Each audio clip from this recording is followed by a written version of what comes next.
अस्सलाम वालेकुम वरहमतुल्लाहि वबरकातुहू।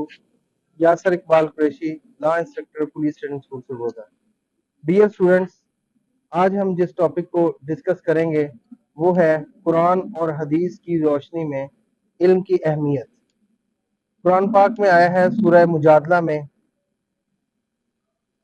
और अल्लाह तुम में से इन लोगों के जो ईमान लाए और जिनको इल्म दिया गया दर्जात बुलंद कर देगा।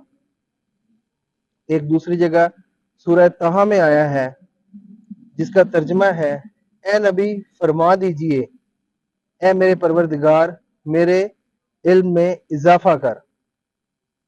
और एक जगह इरशाद हुआ है, इसके बंदों में से अल्लाह से इल्म करने वाले ही डरते हैं।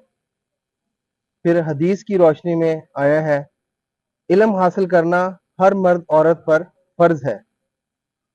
एक दूसरी जगह और इरशाद है हदीस में, तू आलम बन या इल्म सीखने वाला बन, और तीसरा न बन वरना तू हलाक हो जाएगा। और एक जगह और इरशाद आया है कि गोद से गोर तक इल्म हासिल करो। तो कुरान पाक और हदीस की रोशनी में हमें इल्म हासिल करना चाहिए। और इस बारे में एक और हदीस भी है कि इल्म हासिल करो चाहे इसके लिए तुम्हें चीन क्यों ना जाना पड़े। तो अल्लाह पाक इस पर हमें अमल की तौफीक अता फरमाए। जज़ाकल्लाह।